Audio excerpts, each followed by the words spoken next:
অবিলম্বে মাননীয় প্রধানমন্ত্রী আপনাকে স্পষ্ট অবস্থানে নিতে হবে। আপনি কি কোঠার পক্ষে নাকি বিপক্ষে সেটা আপনাদের পরিষ্কার করতে হবে, এবং আপনি রাজাকারের বাচ্চা বলতে কাদেরকে বুঝিয়েছেন সেটা আপনাকে স্পষ্ট করতে হবে, এবং অবিলম্বে এই বক্তব্যটি প্রত্যাহার করতে হবে। আমি প্রধানমন্ত্রীকে বলতে চাই, আপনি শুধুমাত্র মুক্তিযোদ্ধাদের জন্য প্রধানমন্ত্রী নন, এদেশের প্রত্যেকটা মানুষের জন্য আপনি প্রধানমন্ত্রী। আমি একজন ঢাকা বিশ্ববিদ্যালয়ের শিক্ষার্থী হিসেবে প্রথমত আমি বাসায় বসে থাকতে পারতাম এটার চিন্তা করে যে আমি বিসিএস এবং অন্যান্য সরকারি চাকরিতে আমার তো 5% কোঠা আছেই, আমি কেন এখানে এসে আন্দোলন করব।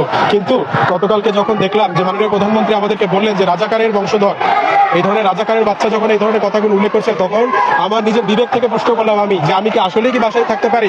না, আমি এসেছি আজকে আমার ভাইদের সাথে একাত্মতা পোষণ করতে, আমার ঢাকা বিশ্ববিদ্যালয়ের ভাই বোনদের সাথে আমি একাত্মতা পোষণ করতে এসেছি, এবং চাই একজন উপজাতি হিসেবে চাই, একজন বাংলাদেশের একজন উপজাতি, একজন আদিবাসী চাকমা সম্প্রদায়ের একজন ছাত্র হিসেবে চাই যে কোটার যৌক্তিক সংস্করণ করা হোক।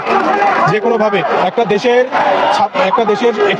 সরকারি চাকরিতে 100 ভাগের মধ্যে 56 ভাগ যদি কোঠার ভিত্তিতে হয়, সেটা কোনোভাবেই